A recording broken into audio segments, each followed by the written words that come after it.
連休住職三木大雲です。本日も怪談説法始めさせていただきます。このお話はですね、お若い方だと少しピンとこないかなと思われるかもしれませんけれども、昔こんな言葉が、昔というか今もあるんでしょうけれども、怖いもの、世の中にある怖いものは、トップ3で何かという。で、これを地震、雷、火事、そして最後に親父という、トップ4ですね。地震、雷、火事、親父という、4つが、怖いものの代表として、言われるんですけれども、それが1990年代あたりからですね、地震、雷、火事、で、親父ではなくって、皆さんは何を思われますかみたいな、質問が雑誌に特集を組まれたりして、だんだんとおそらくですけれども、1990年あたりからですね、少し親父っていうのが、言い方悪くすると威厳がなくなったと言いますか、お父さんは怖いものだっていうふうな、ものではなくなってきた、時代ではないかなと思いますね。そして昔も、同様であったんですけれども、昔は、スズメの学校という、チーチーパッパチーパッパ、スズメの学校の先生は、鞭をふりふりチーパッパっていう歌が、昔はあったんですけれども、1990年よりももっと以前でしょうけれども、メダカの学校に変わってきてですね、メダカの学校は川の中そーっと覗いてみてごらん。みんなで泳ぎしているよ。誰か生徒か先生かっていう、もう先生も生徒もわからないぐらい、厳しさという面では、少し緩和されてきた時代の入り口ではないかなというふうに思うんですけれども、地震、雷、火事の後に何が続くか。中には地震、雷、火事、お化けという方もおられるかもしれませんけれども、そんな、私がですね、地震、雷、火事、親父じゃなくって、子供の頃になぜこれ、台風が入ってこないのかなと思ったんですよ。地震、雷、火事、台風が入ってもいいんじゃないかな。そんな風に思った出来事があるんですけれども、今回私の子供の頃のお話です。これはですね、時は昭和54年、ちょうど私がだから、47年生まれですから、まだ本当に、小学校の低学年ぐらいの時ですけれども、この10月なんですね。昭和54年の10月に、ほとんど京都は実はあまり台風の被害というのがないんですが、非常に大きな台風が来たんです。で、いつも、京都ではですね、台風が来ますよ、天気予報なんか見てて、私の家族なんかは特にのんきですから、言っても、京都は、五山の送り火のために山が、昔のまま残ってますから、山が守ってくれるから、あまり台風の被害あるあると言っても今までなかったんですね。だから大丈夫大丈夫なんてのんきに構えててですね、やることといえば、雨戸を閉める程度で、それほど台風対策というふうなものを、当時してなかったんです。そして私はですね、もしかすると、大きな台風がうわーっと来て、なんとなくお祭りのような気分でですね、台風来てくれないかなと不謹慎にも子供の頃思ってたんです。そうしますと、この年の台風っていうのが、台風16号がまず来ましてですね、ついでこの台風20号が連続して、来るわけです。日本列島をおそらく横断したような、記憶を、子供の頃の記憶ですので曖昧ですけれども、あったと思うんですが、この台風16号が来た時、この時は実は私はですね、ワクワクしてまして、大人たちはてんやわんや、私の生家もお寺だったんですけれども、お寺の裏手に、車を止められるガレージがあったんですが、昔はシャッターでガラガラっと閉められるような、裏口だったんですけれども、これがバタバタバタバタっとですね、風に煽られて、大きな音を立ててたんです。そしてお寺も古かったですから、雨漏りがひどくてですね、大人たちはみんなバケツを持っては、追ってくる雨の下に置いてですね、やってるのを見ながら、子供ながらに、うわ、楽しいな、なんとなくワイワイ大人がしてるなというふうな、感じがあったんですね。で、ずっとしてたんですけれども、やがてその16号の後続けてきたこの台風20号、これが非常に強い、台風でして、もう家が倒れるんではないかというぐらいゴーという音がしてるんですね。で、子供ながらに今まで楽しかったんですけれども、この台風20号が来た時には、もう命の危機を感じるぐらい怖かったんです。で、特に私はですね、特殊な、想像力といいますか、を持ってましたんで、もしかすると、外に巨大な怪獣がいて、ゴーという音を立てながら歩いてきてるんではないか。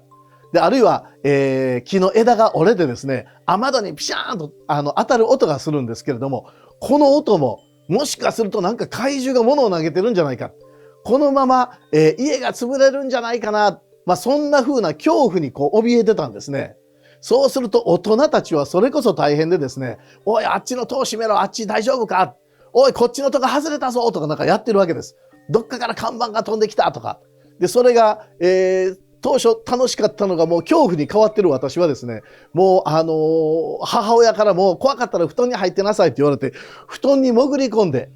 台風が過ぎるのを待ってたんです。それでもなかなかやっぱり怖くて寝れないんですね。で、大人たちも真剣ですから、その様子を見てると余計に怖くなってきてですね、もう布団の中に入りながら、どうか早く、過ぎ去ってくださいなんて祈ってたんです。で、怖い怖いと思ってると、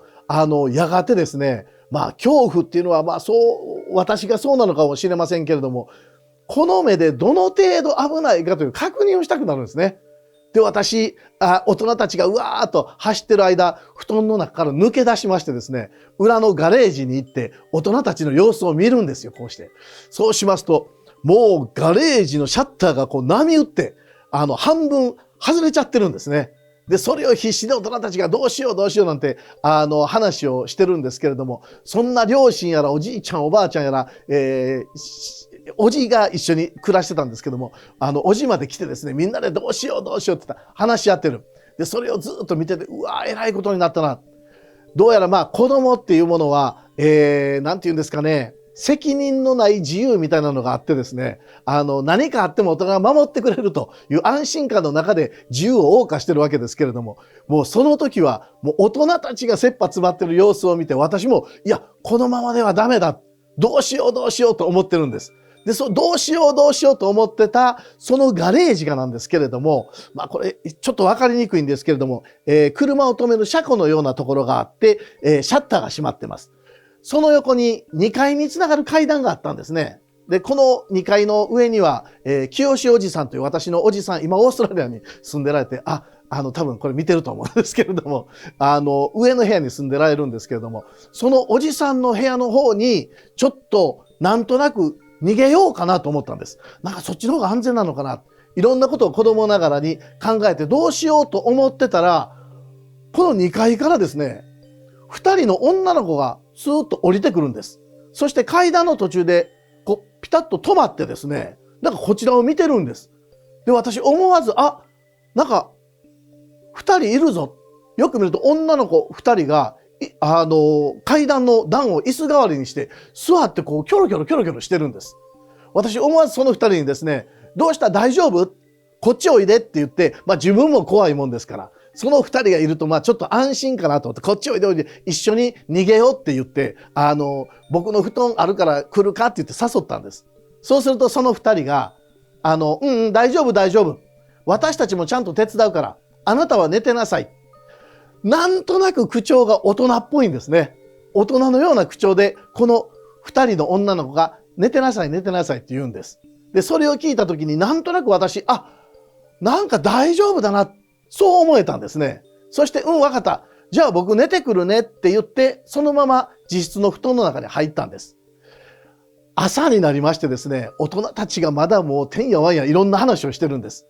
もう台風一過で外はもう完全に青空が広がってて、非常にいい天気になってたんですけれども、大人たちはもう後処理に追われてたんです。そんな中、うちの母親がこんな話するんですね。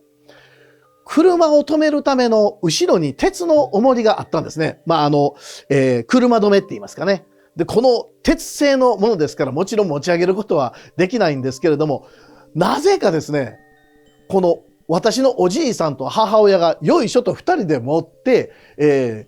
シャッターが風でバランバランとなってたんですけど、それを手で押さえてですね、それをぐっと下にして、そのままこの鉄の重りでシャッターが、バラバラなるのを押さえたと。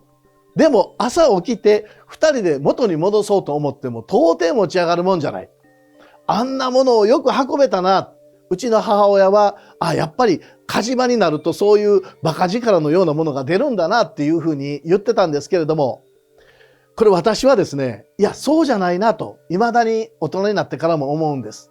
あの時、もうみんながうわーっとてんやわんやしてる時に現れたあの2人の女の子は、私の生家に住む座敷わらしではないかな。そんな風に思うんですね。この2人が重い重りを持つ大人を見て、私たちも手伝ってあげるよって言って手伝ってくれたんではないかな。案外あの女の子たちは力持ちだったんではないかなというふうに思うわけです。これがですね、私の子供の頃の全く、想像の中で出た子供たちなのかもしれませんけれども、現実にこの重い、車止めを運んだという事実が残ってたところが、非常に、私は興味深いなと思って未だに思い出として、持っているというお話でございました。子供の頃にいろんなことがあったらですね、子供っていうのは本当に私子供の頃思い出すといつも思うんですけれども、自由でしたね。何するにももう大人が何とかしてくれるっていうので、いたずらをして何か、しでかしてもですね、両親が謝ってくれるからいいかというふうな、もう無責任な自由というものを非常に持ってたんですけれども、